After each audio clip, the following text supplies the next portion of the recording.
Hey, this is Miss Misty with Recovery Resource Council. I hope you guys are doing good. I hope that you're staying quarantined. I hope that you guys are all healthy. What I typically do is go into schools and talk to kids about making healthy choices. But today I'm going to be talking to you virtually again. And I'm going to talk to you guys today about alcohol. So what is alcohol? Alcohol is a drug. There are 3 types of alcohol. So they are liquor, beer, and wine, and you have to be 21 to buy alcohol. So a lot of people like to drink alcohol because they may feel like they're stressed or because they're just curious. But our brains are growing, especially when you're smaller, and so drinking alcohol is going to affect the way that your brain develops. And so we're going to talk about that today. I have a little diagram that I'm going to show you. So when I talk about a drink, I'm talking about beer is 12 ounces, wine is 4 ounces, and liquor is 2 ounces. So when I say a drink of alcohol, that means either 1 beer, 12 ounce of beer, 1 glass of wine is 4 ounces, or 1 drink of liquor is 2 ounces. And so that's what I'm going to be referring to when I say a drink. So when you talk to someone and you say, have you had any alcohol today? And they said, yeah, I had a big 40 of beer, like a big can. That big can is not just 1 drink. That is like almost 4 drinks. And so today we're going to be talking about how alcohol affects the brain. We're going to talk about binge drinking and how dangerous that is, and how people sometimes can get addicted to alcohol. So first of all, we're going to talk about the cycle of addiction and how our brains work. So I drew this little drawing. It's backwards on your screen, but you can put any drug in the top of this box. So today we're going to talk about alcohol. So we're going to put alcohol in the top of this drug of the box.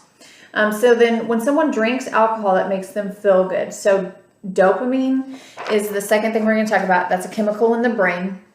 And that's what I like to call your happy juice. And so it makes you feel good. Now, alcohol is a depressant, meaning that it slows your body down. And everybody reacts differently to alcohol. Some people, when they drink, they get really happy. Some people, when they drink, they get really sad. Some people, when they drink, start feeling angry.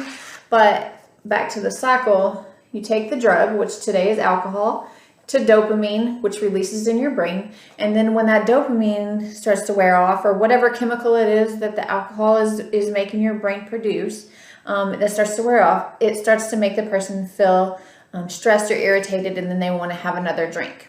So that's how it works with people who are addicted. And people who are addicted to alcohol have to have a lot of alcohol just to feel normal. So maybe they're not even drinking anymore to feel good. They're just drinking so they don't have withdrawal symptoms. So the alcohol affects 3 parts of the brain severely. And so we're going to talk about those 3. The first part of the brain that alcohol affects is this front part, which is your prefrontal cortex. And that is your decision-making part of the brain. Do we need things that are going to be messing up the way that our brain's working? No, especially not kids, because do you guys know how old you are when your brain is fully developed? Take a guess. Do you have a number? Okay, so your brain's not fully developed until you're 25 years old. And so if you're putting alcohol in your brain before you're 25 years old, do you think that your brain's going to develop like it should be? It's not. So the first part is your decision-making part. So when you hit puberty, about 14-ish, this front part of your brain starts really scrambling up, and then it starts rewiring. So you go from making childlike decisions to more adult-like decisions. So you can tell that as you get older that you have more responsibility. So maybe when you were in kindergarten, you may have 1 class. By the time you're in 6th grade, you may have 6 different teachers. And then by the time you're in high school, you may have up to 8 different teachers. So as you get older, people are expecting more of you. So your brain, the prefrontal cortex, the decision-making and logical thinking part of your brain is really developing and growing. And so from childhood all the way to adulthood, you're learning how to have adult-like coping skills. You're learning how to have anger management skills. You're learning how to have responsibilities and time management. And so if we're putting things in our brain that are going to affect the way that it works, then that is not going to be helpful to you in the long run. Studies say that once someone starts using any drug to emotionally cope with things. So when you start, let's just say that you get mad, your mom makes you mad, and then you're like, well, I'm going to go out with my friends tonight and get drunk because I'm mad. When you start using any kind of drug to cope with any kind of emotional things going on, then you stop growing emotionally. So in essence, you're training your brain to deal with stress and things like that by using. And so right now is a critical time in your life. It's really important that you take care of your brain. And if you're training your brain to use some sort of chemical like alcohol to make you feel better when you're having a hard day, then that's what your brain's always going to revert to. So right now it's really important that you learn how to have adult-like coping skills and not use drugs or alcohol. Now, not all kids use alcohol to cope. Sometimes they just want to go have fun, right? So kids want to go have fun, or they're curious, or their friends are doing it. But whatever the reason is, it's still affecting the way that your brain is developing. I'm Haley and I'll be helping Misty with this presentation. Misty has talked to you about some of the dangers of alcohol, but what does alcoholism look like in real-life situations? Is it something that only happens to low-income families? A lot of time we idolize the rich and famous and think that they are so lucky because their life is so perfect without problems. The reality is that we all have problems and sometimes they turn to alcohol for relief from their problems. Here is a story about a woman dealing with her problems. We're taking a very personal and hopeful look at a disease that affects the lives of millions of Americans: alcoholism. Our own Elizabeth Vargas revealing for the first time to Diane Sawyer the depths of her addiction and the toll it took on her marriage, her children, and her career. And the moment she knew she had to stop drinking. There are days when you wake up and you feel so horrible that the only thing that will make you feel better is more alcohol. That's when people die. How close did you come to dying? I, on one occasion, had what I know to be a lethal level of alcohol in my blood system. And even that didn't scare me into stopping. For decades, a network correspondent and anchor. Tonight we're taking 2020's Elizabeth Vargas was known for her strong reporting from around the world. I'm Elizabeth Vargas in Baghdad, Perugia, Italy, Jerusalem. So you don't agree with that report? Tough interviews and seeking out people whose stories had been forgotten.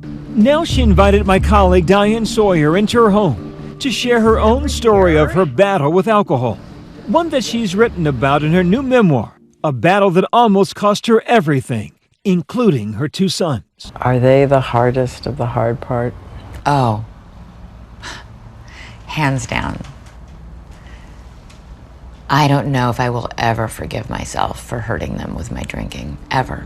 That lifelong struggle with alcohol, one of millions who suffer with the disease. Yet on the surface, Elizabeth seemed to be living a golden life. But I mean, people can look at you and say you're so lucky. I am so lucky to have my 2 amazing children and to have this amazing job and to have Resources for people to help. You're right, I am lucky. All I can tell you is when you're in the cycle of this disease, though, I lost sight of everything. Everything.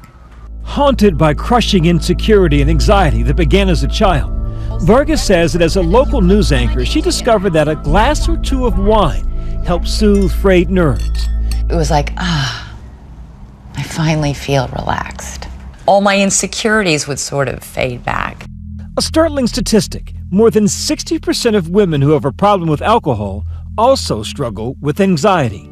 In 2002, she married singer-songwriter Mark Cohen.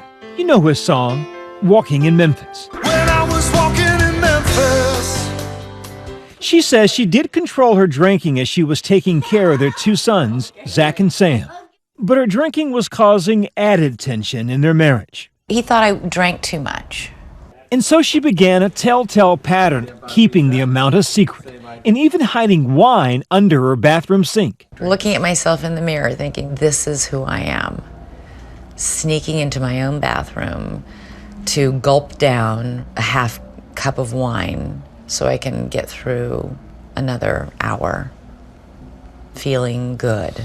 And then came the uncontrolled binges that she couldn't hide from her family in 2012, a very low point. That was our big vacation, and my idea of a vacation was to empty the minibar by drinking everything in it. Her younger son, Sam, finds her in the hotel room. I was drinking and sleeping, and I do vividly remember, like, one afternoon, Sam standing by my head in the bed saying, "Mommy, when are you going to get up?"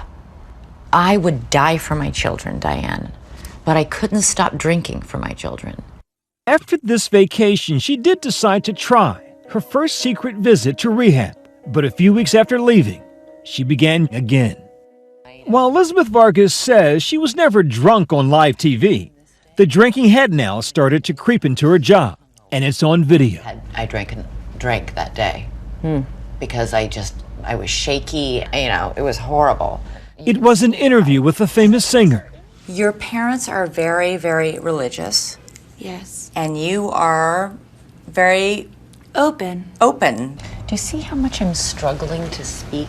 After this interview, word started to spread around ABC that something was wrong. But days later, she was back on the air in top form.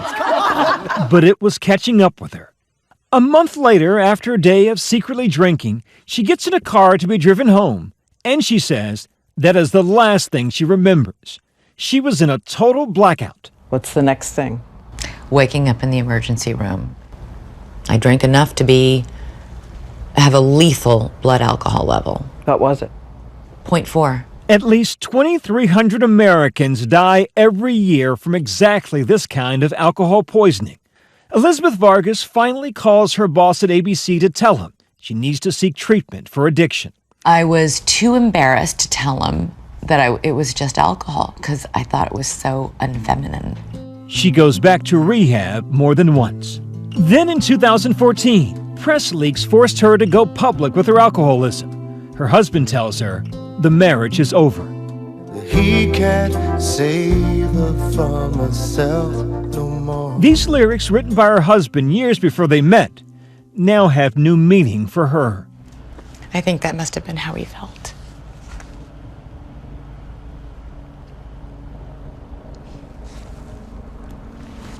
Because he couldn't save me. Then finally, her turning point, when she went on one of her first vacations with her sons as a single mom. I don't think I gave anywhere near the thought I needed to give to how hard that would be for me, alone. I drank again. And I ruined it. With a nanny helping out with her sons, she says she started with wine. Then the only thing left in the house, a bottle of tequila. Then she gets word that the office needs her to record her voice for a report that airs the next day. So early the next morning, an ABC crew arrives at her rented vacation house to tape her. It's 8 a.m. I'm drunk. While Howard struggled with the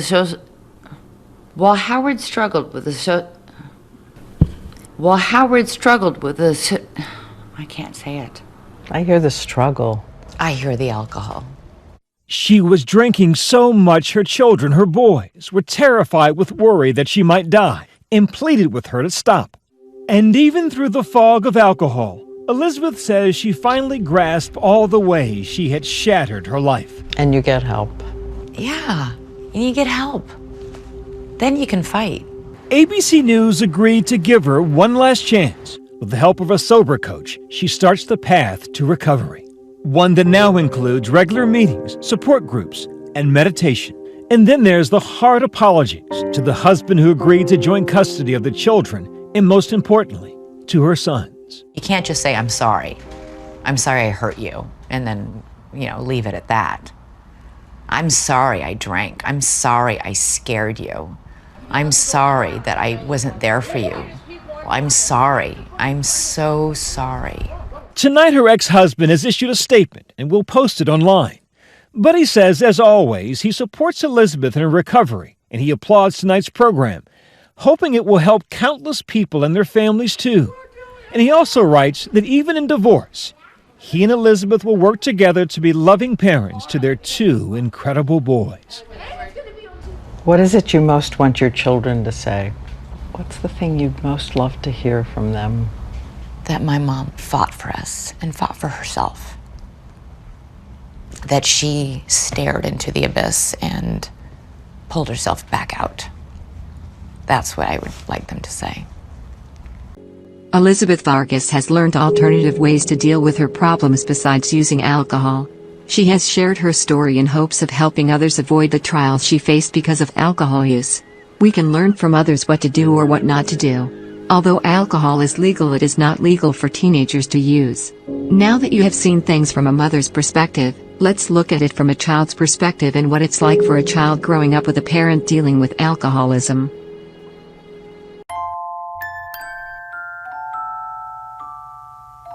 It's nice when Mummy strokes my hair at bedtime. But she doesn't read goodnight stories for me and Emily anymore. After Dad puts us to bed, she sometimes comes to kiss us goodnight. She smells a bit funny when she kisses us, but I like it anyway.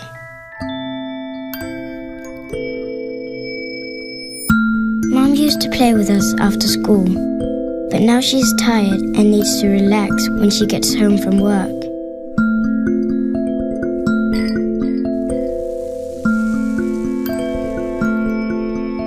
Dad has to go away a lot with his job, and I have to pick up Emily from daycare a lot of times now because Mom is really tired. And the other day I couldn't find Emmy's raincoat when I went to get her. She got all wet because it's a long way home, and Mom started crying when she saw us. One day when Mom brought me and Emmy shopping, she was driving strange. She crossed the red light and she hit another car when we parked.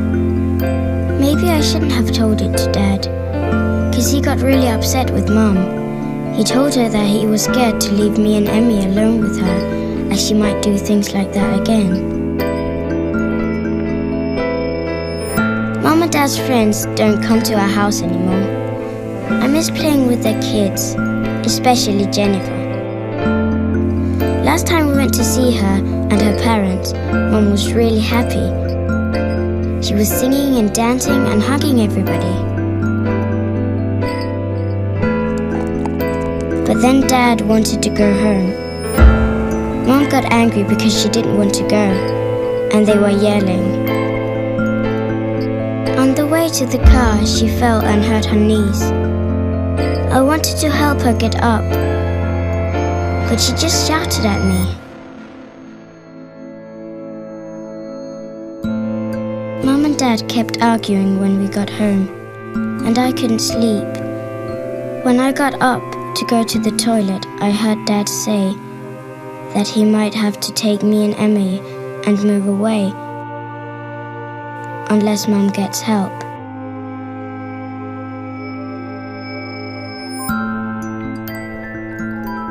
I love Mummy, and I don't want to leave her. I think we should stay here and help her.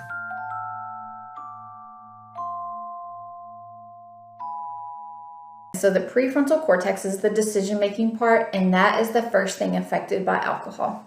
And so maybe that's why people will do things that they wouldn't typically do if they're using alcohol.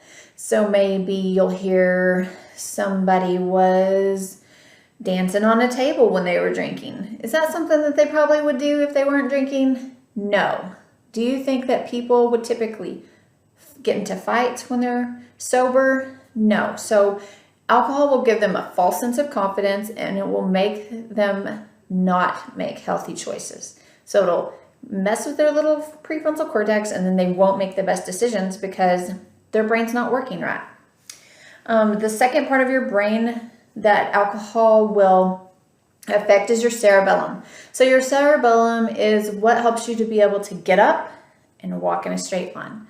That's why when you see on YouTube or on the cop shows, they'll have someone pulled over and they'll ask them to get out of the car and walk a straight line or touch their finger to their nose, because your cerebellum is what helps you to balance and have coordination. So when people start drinking too much, they will mess with the cerebellum part of their brain, and then they won't be able to function properly in that area either.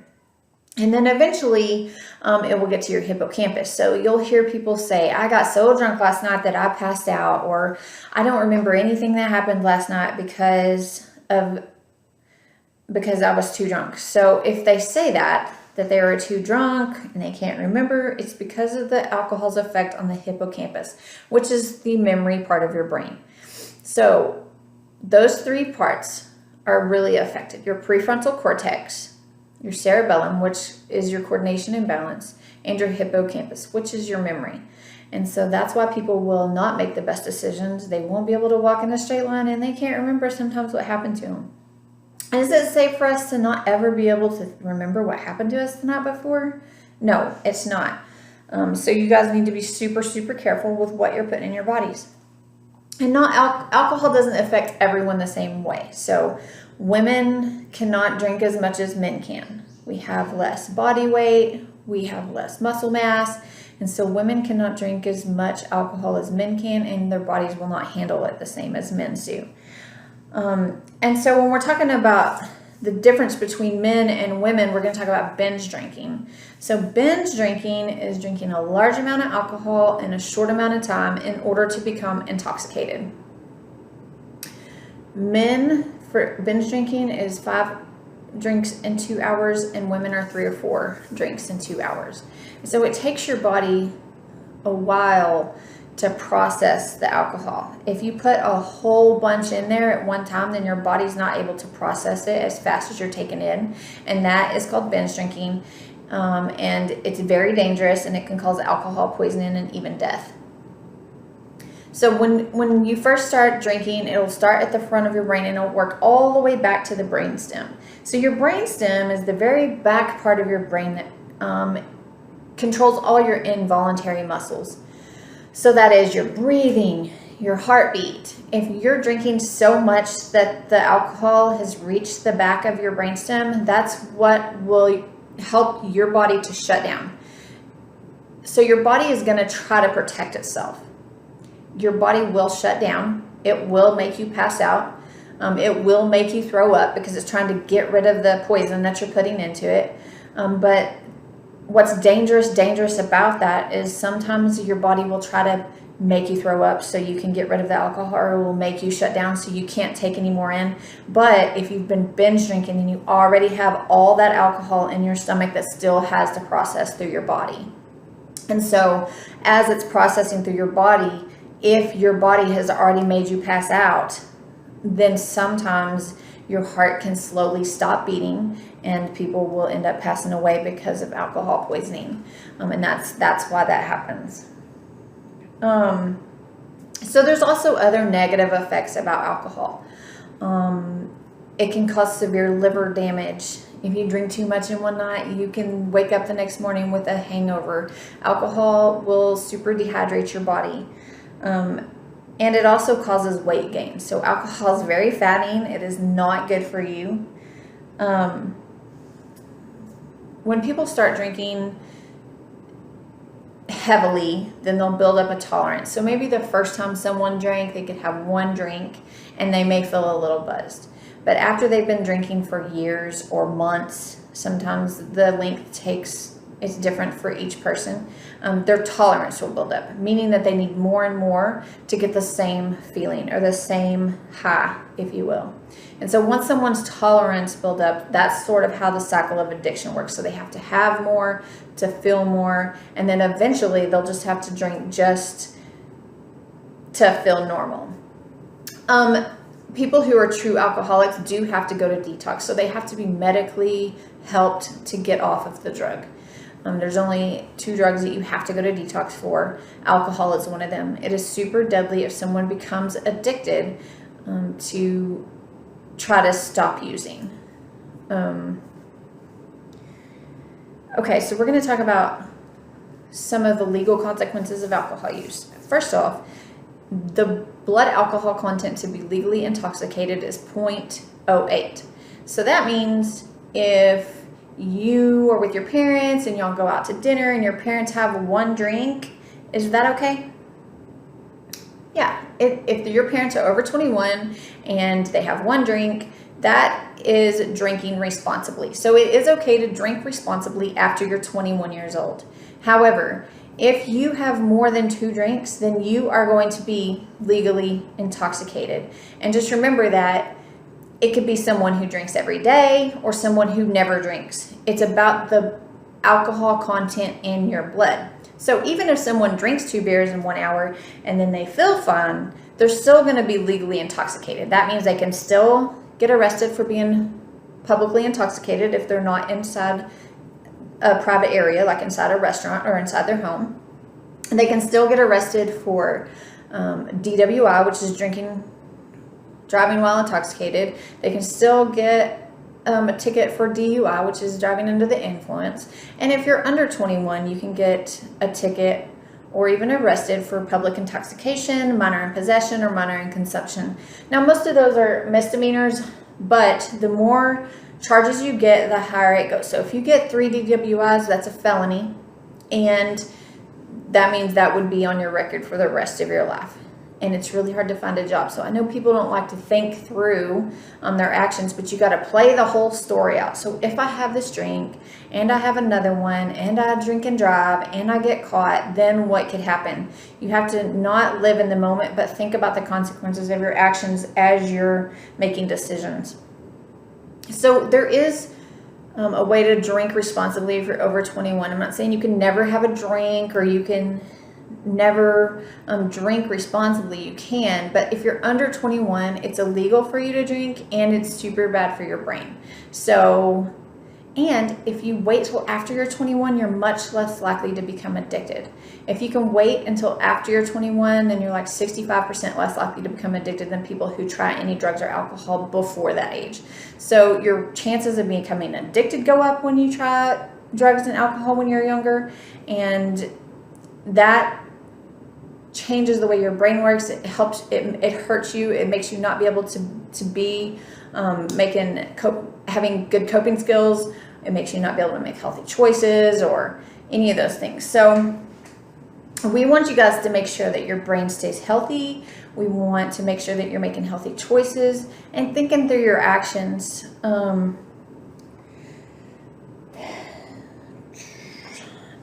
Just a fun did you know fact. Did you know that in Texas, every 12 minutes there's an alcohol-related crash? So every 12 minutes, someone's being in an alcohol-induced accident. So because of some sort of drinking, then there has been an accident. Every 12 minutes, that's a lot. And just remember that those are accidents, meaning that nobody meant for those to happen, but people don't make the best decisions when they've been drinking. So that's all I'm going to talk to you guys about. I hope that you enjoyed this video. I hope that you stay safe.